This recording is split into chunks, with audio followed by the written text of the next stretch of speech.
All right, guys, what's going on? Welcome in. So in this one, I'm joined by my buddy Paul. Paul Essen, what's going on, man? I am doing spectacular, Ian from Jetscentral. This is beautiful, man. We're talking Jets, baby. Yeah, no, dude, it's been a pretty chaotic like 24, 48 hours here. Obviously, the Jets signed Adrian Amos. I was pumped up. I know you were pumped up. 1 year, $4 million, one year worth up to $4 million. Really good player, right? Versatility, veteran, former Packer, former Roger teammate. And then we get news. I think it was like literally a couple hours later that Chuck Clark has like a quote unquote serious knee injury. I mean, I'm still kind of waiting on the news, just waiting for an update here. There's been some rumors that it's an ACL. So it was a weird day, like like a massive high and then like this massive crash afterwards. Where do you stand? What was your reaction with this whole Clark Amos signing, Clark injury? Where do you stand on safety overall?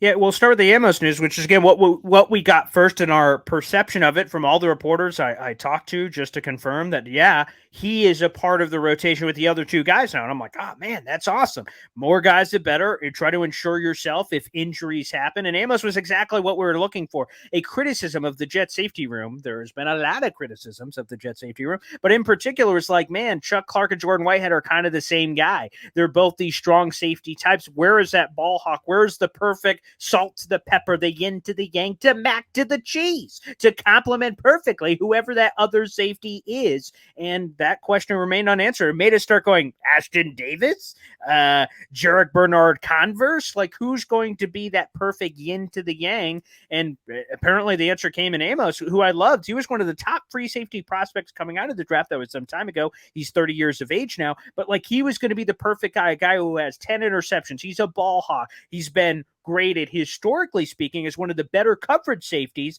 by Pro Football Focus. Now, last year there was a drop off. I think he was 71st out of 74 qualifying safeties, which is not great, which is why he was still available to be signed here in June. But I like the move because it's upside, even at the maximum value of $4 million. Well, they're freaking peanuts, baby. The Jets are all in, and he provides exactly what they're looking for. And another former Aaron Rodgers teammate, why not throw him into the mix? But to your point, to quickly pivot to the other news, which was Chuck Clark, it was brutal. It was devastating. They got him for a steal. It was a move I even prognosticated because I don't give predictions. I give spoiler alerts. I said, you know what? The Jets should trade for Chuck Clark this offseason. I said it. The video's out there. Check out the footage, people, that it was happening. And they bring him in. I thought he was going to be a great fit.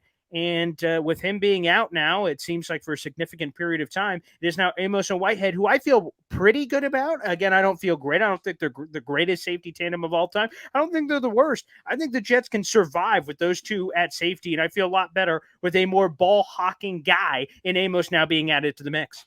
Yeah, like theoretically speaking, when you look at the Saleh Ulbrich scheme, they shouldn't get beat over the top too often with how much they play like the cover 3, cover 4 and whatnot. But with that said, the first go around with Robert Saleh, it was rough. Like we were getting burned over the top a lot, right? Just guys were taking the top off the defense, big explosive plays down the field. It sucked watching, right? One of the reasons why it led to the worst defense in football against Saleh's first go year around. Then all of a sudden he gets more talent. Sauce Gardner in the building, DJ Reed coming in, and things changed. But we're looking at this season and have so many things figured out. It's awesome, right? Offensively, defensively. The last place I want to be is losing games to Mahomes, right? And the Chiefs, we play them, to Josh Allen and the Bills twice. I mean, we look at all these great wide receivers with Tyreek Hill and Juju Smith-Schuster from New England and CeeDee Lamb with the Cowboys. Like the Jets they're going to be playing a lot of really, really stout offenses, teams that just have talent all over the place, especially with or at wide receiver.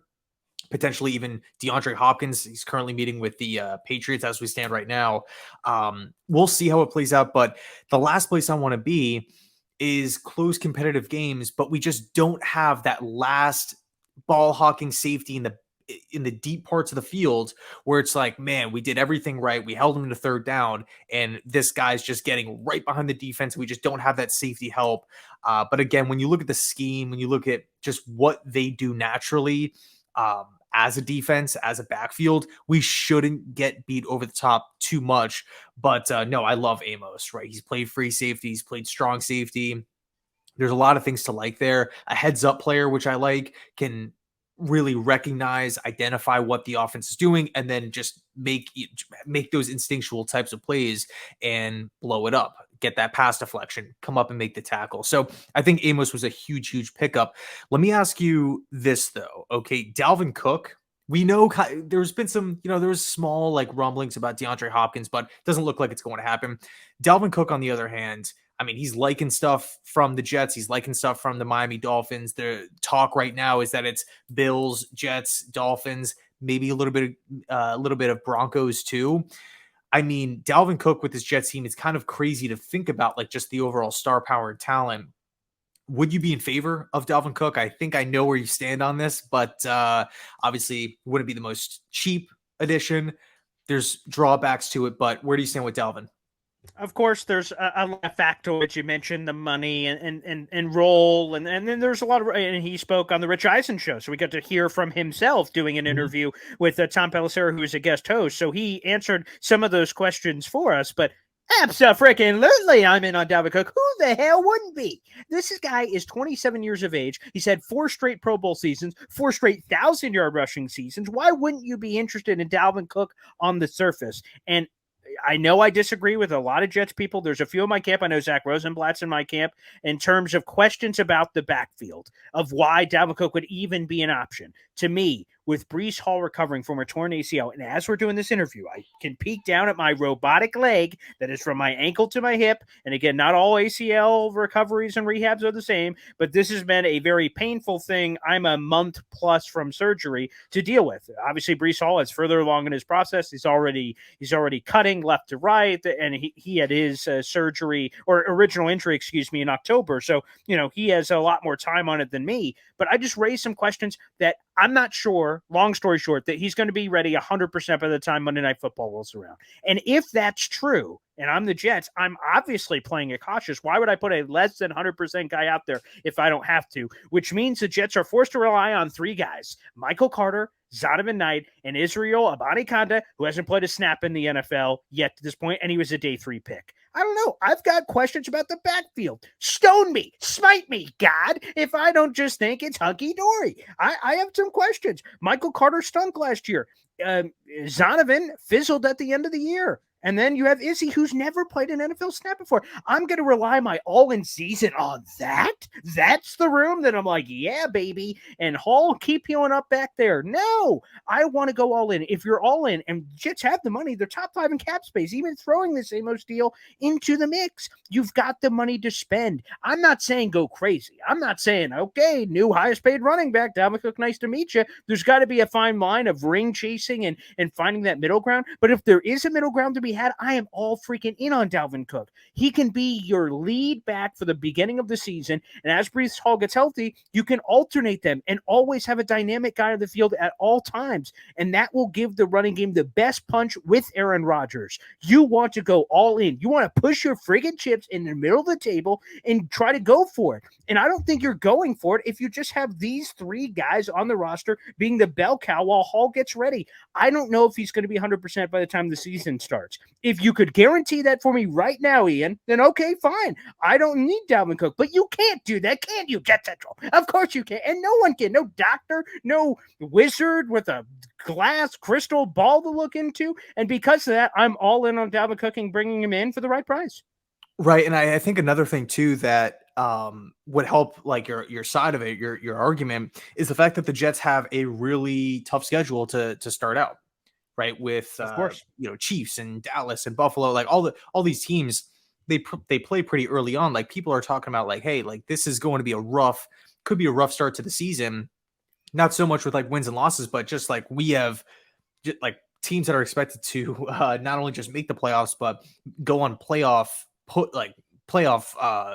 pushes, like back to back weeks. It's pretty insane. So you can make that argument, right? You can say, well, hey, if Breece isn't ready by week 1, we kind of need him to be, right? Because right out of the gate, we're going up against these like superstar flooded teams. we better be sure that we have a solid, durable, reliable option at running back. And Dalvin Cook checks that box. The only issue here is price. The player or situation comparison that I've seen a lot is Leonard Fournette to the Tampa Bay Buccaneers. It's like, oh, cool, young back, high upside, joins Tom Brady, provides a spark, takes some of the pressure off the other playmakers. That's great. But I think Dalvin Cook is not going to be coming in at a low price tag. I think I don't think it's a stretch to say that Cook is looking for like 8, 9, 10, $11 million a season. There's some talk about Buffalo. There's some talk about Miami. Obviously, talk about the with the Jets as well. If the Jets land him, I'm going to be freaking pumped up. I'm going to be extremely, extremely excited. But I just feel like the money could be a bit of a hurdle. Yeah, you brought up the cap space, but I think one thing that it sucks to say it really does, but we have to continue to bring up the Aaron Rodgers restructure. Once that happens,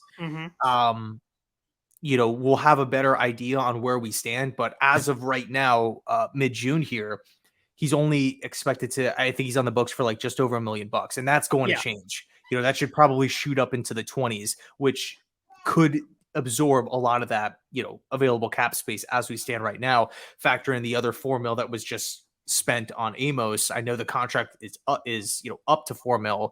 But yeah, if the Jets could afford it, sign me up for it every single day of the week. If not, if Cook is asking for 12, 13 million, then it's like, I don't really know. Can I tell you something, Jetscentral? Go for it. Go for it. Yeah. Okay. So he's looking for 9, 10, $11 million. You want to know what I'm looking for? I'm looking for $1 billion. I'm looking for $1 billion. You want to know something? Just because I want it, don't mean it's going to happen. Dalvin Cook looked for 9, 10, 11 million. Pick the team in June, the top contenders. Buffalo just spent 7, 8, 9 million on Leonard Floyd. Where's that money? Oh, they don't have it. Miami is due to pay all these big contract extensions. Do they have that money? No, they don't. So all of a sudden, I think Dalvin Cook is going to face this harsh reality where he's a really talented player, and it's a great test because I'm sure Saquon's watching it intently. If he gets the bag, Saquon can feel a little better about it. But if Dalvin doesn't get the bag, I don't think he's coach. I think he's going to get a good deal. But I don't think he's getting 9, 10, 11, whether it's a one-year deal. I think it's going to be the OBJ thing Jet fans wanted, where it's like 5, 6, 7, and then a bunch of incentives. If he plays bananas, you can go get it. I think that's the deal he's going to get, which means all of a sudden I think the Jets re-enter the picture. I agree. If it's 10, 11, 12 and a multi-year deal and all this crazy stuff, the Jets aren't in it. But I don't think that's where it's going. So just because he wants it doesn't mean he's going to get it. I just want to lay that out on the line, Mr. JC.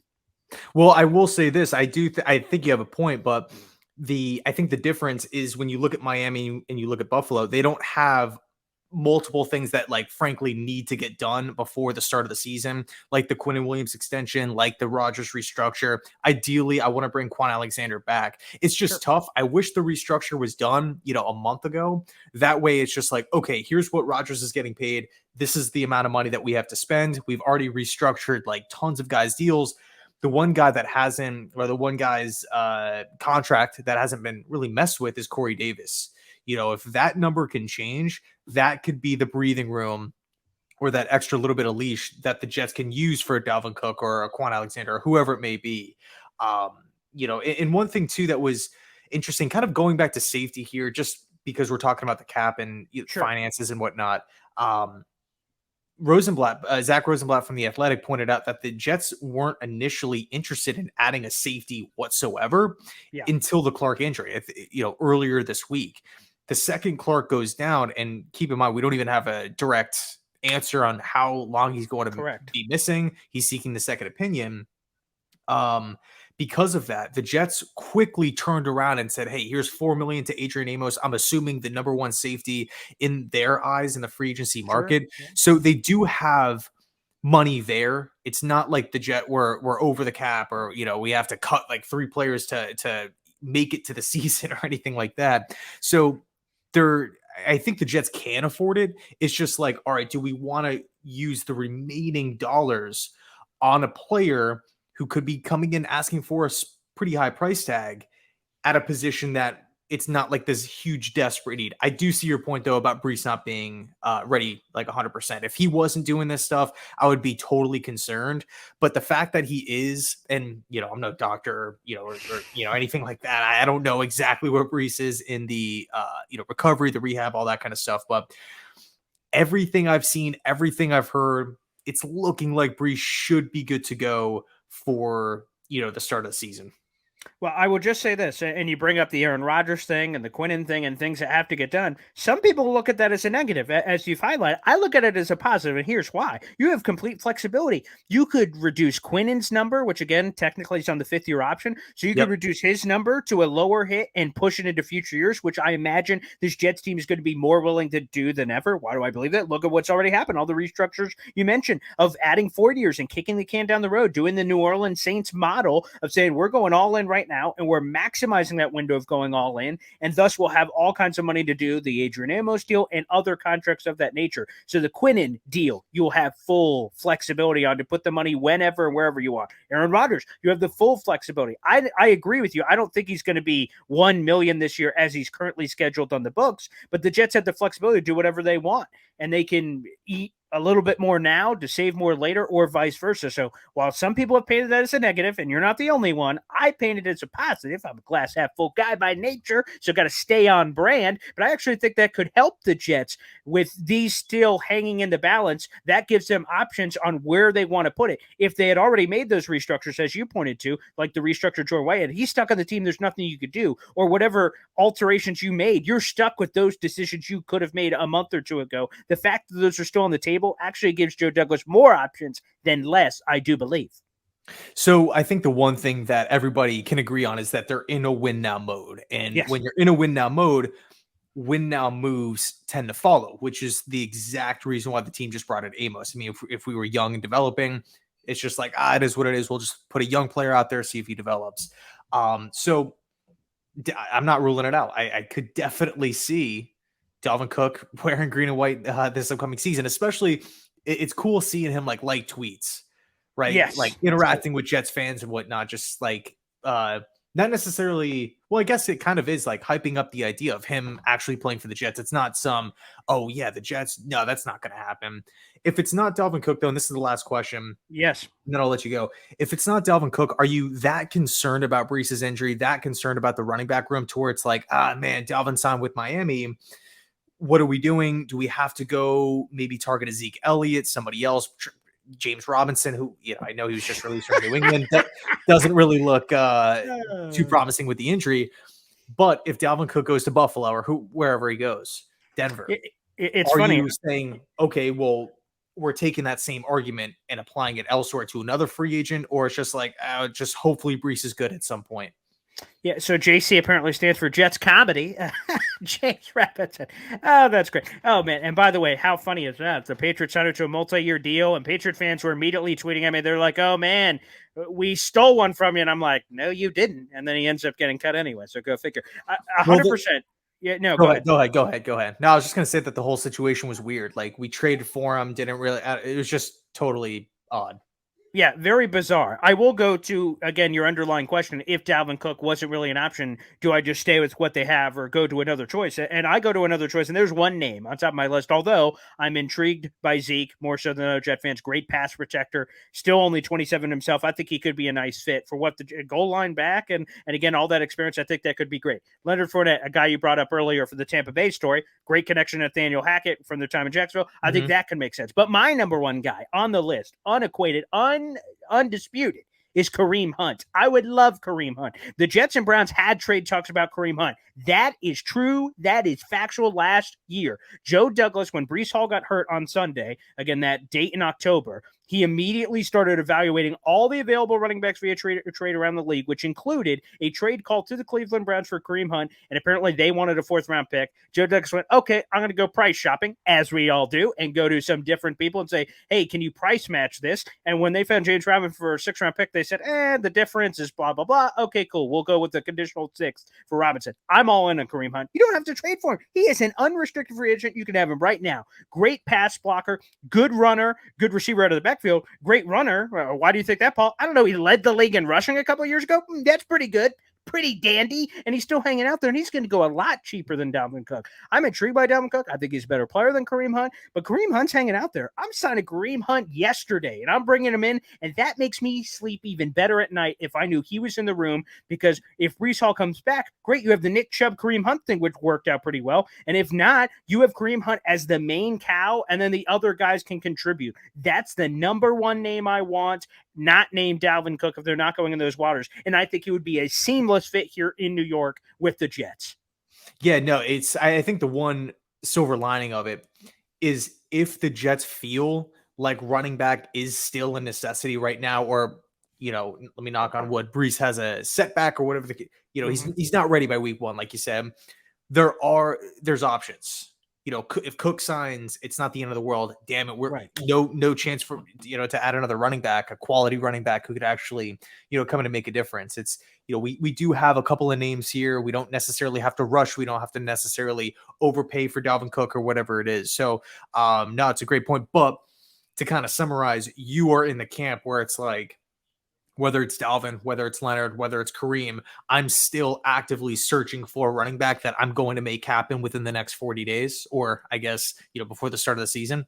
Absolutely, unequivocally. I am looking. And even if you think Hall is good, to your point, you're knock on wood, and we're all knocking on wood as Jet fans, because Breece Hall has been the most exciting thing we've seen at running back in some time. And the Jets have had a rich history of really exciting running backs. So knock on wood. But if he has a setback, again, then you're desperate if you're the Jets at that point, and you have to scramble as they had to do last year. If you hope for the best, but prepare for the worst, if you sign Kareem Hunt now for a bag of chips, if Hall gets hurt, you're like, we've got Kareem Hunt, and then the rest of the room. If you don't sign someone now and Hall gets hurt again, those three are all of a sudden thrown into the moment. Is there a chance Izzy can pop similar to Michael Carter in his rookie year? Maybe, but I don't like maybes. I like yeses, and I know what Kareem Hunt is. He is a proven track record of success. So whether it's Kareem Hunt, Zeke, Fournette, whoever, I'm adding another back to the room. They lost Ty Johnson in a weird injury situation. I'm adding another guy to the room to make me feel better about it. And I don't feel great about the room as is, with Hall's injury status at least up in the air at this point. So yes, I am 100% emphatic. I want another running back in the room. My personal choice is Hunt, but I'm open to all kinds of choices that are out there. Yeah, no, it does make sense. Again, the Jets win now mode. If you're not maximizing your you're not maximizing talent at every single position, spending the money that needs to be spent. If you do feel like you aren't as good as the Bengals, you aren't as good as the Chiefs, right? The Chargers, the Bills, all these Miami, all these great teams in the AFC. I mean, we can literally, I feel like the majority, there's like 2 to 3 teams that like aren't serious about making the playoffs, like Indy, Houston, Tennessee. And then it's like everybody else, it's like, yeah, it's not out of the realm of possibilities. It's not like, some wild, crazy idea like Cleveland could maybe make the playoffs. It's not like, what are you, an idiot? Like Pittsburgh, Baltimore, all these different teams, Chargers, the Broncos with Sean Payton. So it's going to be crazy. But Paul, I appreciate you taking the time. I know I said like 10, 12 minutes and we're approaching 25, but no, thanks so much, man. Of course, as always, thanks, brother, and always appreciate jumping on the show. Yeah, and for everybody watching, all of Paul's links are down below in the description box, YouTube, Instagram, Twitter, and his Facebook page as well. So, yeah, thanks so much for watching, and as always, go Jets.